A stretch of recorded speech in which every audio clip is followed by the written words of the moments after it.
Bismillahirrahmanirrahim. Assalamualaikum warahmatullahi wabarakatuh.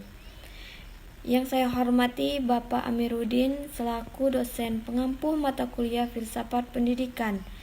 Baiklah, di sini saya akan menyelesaikan tugas saya yang mana mengenai tugas hakikat peserta didik dalam perspektif Islam.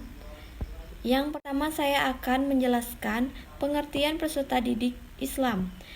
Pengertian peserta didik Islam adalah makhluk yang berada dalam proses perkembangan dan pertumbuhan menurut fitrahnya. Mereka memerlukan bimbingan dan pengarahan yang konsisten menunjukkan ke arah titik optimal kemampuan fitrahnya.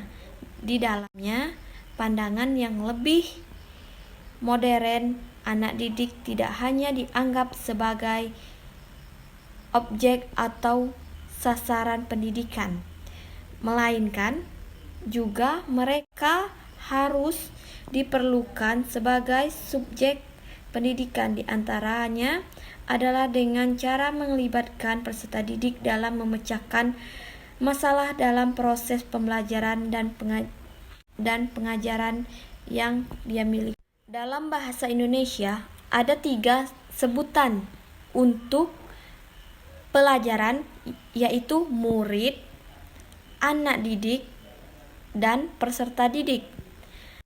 Pendidikan Islam, peserta didik adalah individu yang sedang berkembang baik secara fisik, psikologis, dan religius dalam mengarungi kehidupan.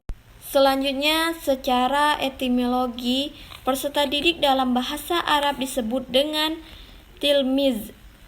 Jamaknya adalah talamid, yang artinya adalah murid. Maksudnya adalah orang-orang yang menginginkan pendidikan dalam bahasa Arab. Dikenalkan juga dengan istilah talamid. Jamaknya adalah talahulah, yang artinya adalah mencari. Maksudnya adalah orang-orang yang mencari ilmu agama dan mencari ilmu untuk perkembangan dirinya. Baiklah, selanjutnya saya akan menjelaskan karakteristik peserta didik Islam. Dalam proses belajar mengajar, seorang pendidik harus bersependapat karena mungkin memahami hakikat peserta didiknya sebagai subjek dan objek pendidikan. Kesalahan dalam memahami hakikat peserta didik menjadikan kegagalan dalam proses pendidikan. Dengan demikian, di sini dijelaskan karakteristik peserta didik yaitu sebagai berikut. Yang pertama, peserta didik bukan miniatur orang dewasa. Ia mempunyai dunia tersendiri, sehingga metode pembelajaran mengajar tidak boleh disamakan oleh orang dewasa. Jadi kita mempunyai prinsip kalau mengajarkan peserta didik itu bagaimana caranya. Yang kedua, peserta didik mempunyai kebutuhan dan tuntunan untuk memenuhikan kebutuhan ia maksimal mungkinnya.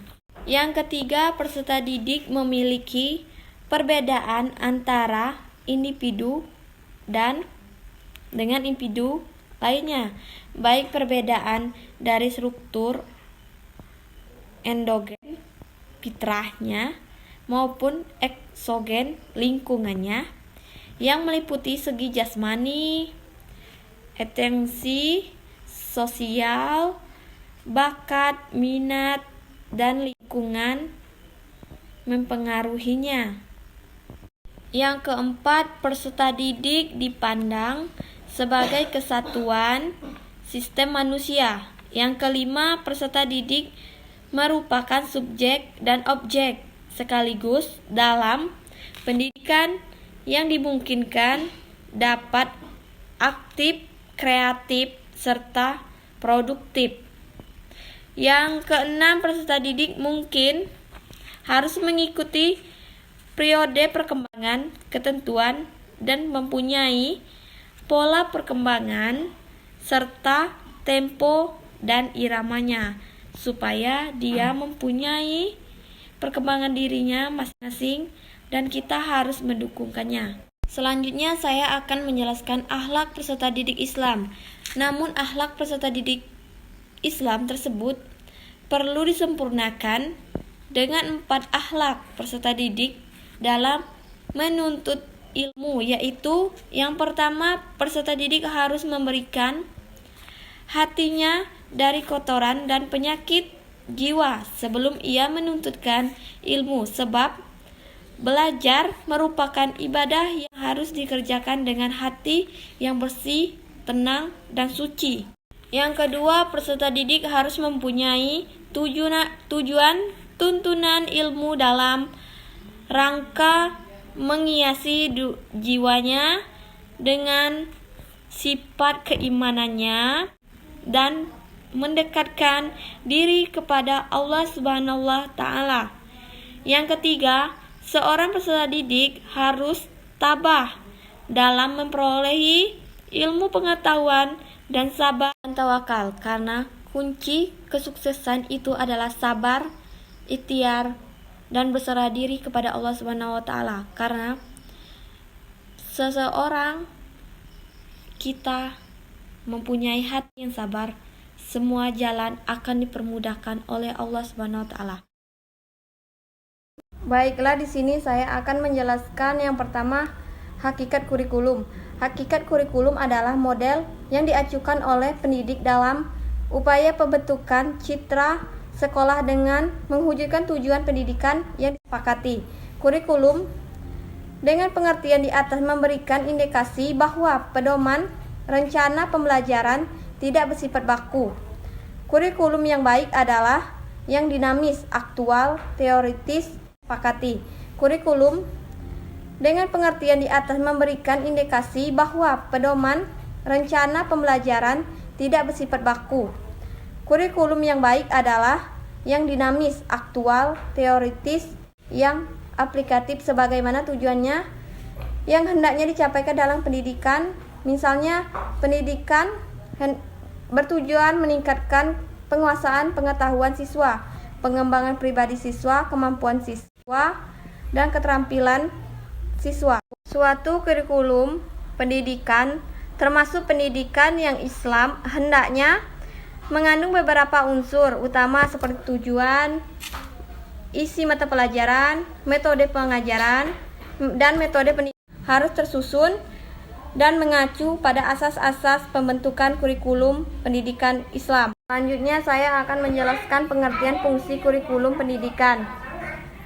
Pendidikan Islam secara fungsional adalah merupakan manusia muslim mengkreasikan pembentukan al-insan al-kamil melalui penciptaan situasi interaksi deduktif yang kondusif. Dalam posisinya yang sedemikiannya, pendidikan adalah model rekayasa individual dan sosial. Yang paling penting adalah efektif, yaitu menyiapkan dan menciptakan pembentukan masyarakat ideal ke masa depannya. Baiklah, selanjutnya saya akan menjelaskan komponen kurikulum. Yang pertama, komponen tujuan. Komponen tujuan berhubungan dengan arah atau hasil yang diharapkan kepada skala makro. Rumusan tujuan kurikulum erat kaitannya dengan filsafat atau sistem nilai yang dianut oleh masyarakat dalam mengembangkan suatu komponen yang bertujuan untuk supaya kurikulum itu bisa berkaitan mempunyai nilai. Yang kedua, komponen isi atau materi pelajaran. Isi kurikulum merupakan komponen yang berhubungan dengan pengalaman belajar yang harus dimiliki siswa. Isi kurikulum itu menyangkut ke semua aspek baik yang berhubungan dengan materi pengetahuan atau materi pembelajaran yang diberikan maupun aktivitas dalam kegiatan sehari-hari siswa. Selanjutnya yang ketiga, komponen metode atau strategi. Strategi dan metode merupakan komponen ketiga dalam pengembangan kurikulum. Komponen ini merupakan komponen yang memiliki peran yang sangat penting sebab berhubungan dengan implementasi kurikulum. Selanjutnya yang keempat, komponen evaluasi merupakan kegiatan yang tak terpisahkan dari kurikulum. Melalui evaluasi dapat ditentukan nilai dan arti kurikulum pendidikan sehingga dapat dijadikan bahan pertimbangan untuk masalah peserta didik. Selanjutnya saya akan membahas asas-asas dan ciri-ciri kurikulum pendidikan Islam. Asas-asas kurikulum pendidikan adalah suatu kurikulum tak terkecuali kurikulum pendidikan Islam harus mengandung beberapa unsur utama seperti tujuan, isi mata pelajaran, metode pengajaran, dan nilai pada asas-asas tersebut. Menurut Muhammad Al-Tommi Al-Syab'i mengemukakan asas-asas pembentukan kurikulum sebagai berikut. Yang pertama, asas regalius atau agama. Kurikulum pendidikan Islam yang ditetapkan berdasarkan nilai-nilai ilahiyah sehingga dengan menolongnya peserta didik untuk membina keimanannya dan kekuatan dalam masalah keagamaan. Yang kedua, asas-asas falsafah. Asas-asas ini diberikan pada arahan tujuan pendidikan Islam. Yang ketiga, asas psikologis. Asas ini mempertimbangkan bertahap kejiwaan peserta didik yang berkaitan dengan pembentukan, pengembangan jasmani, rohani, intelektual, bahasa, emosi, dan lain-lainnya. Menyesuaikan mereka dengan lingkungan sekitar mereka. Selanjutnya saya akan membahaskan ciri-ciri kurikulum pendidikan Islam. Ciri-ciri umum kurikulum pendidikan Islam adalah agama dan akhlak merupakan tujuan utama pada diri kita.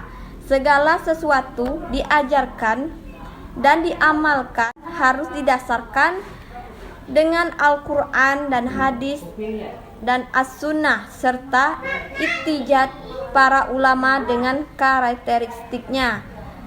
1. Mempertahankan pengembangan dan bimbingan terhadap semua aspek kepribadian siswa dari segi intelektual, psikologi, sosial, dan spiritual. 2. Adanya keseimbangan antara kandungan kurikulum, pengalaman, serta kegiatan pengajaran. Baiklah, cuman itu yang bisa saya sampaikan, saya uraikan. Lebih kurangnya mohon maaf apabila ada kata-kata yang salah dan tidak berkenan dalam penyampaian saya, baik itu isi penyampaian saya mohon maaf. Saya akhiri, wabillahi taufiq hidayah. Wassalamualaikum warahmatullahi wabarakatuh.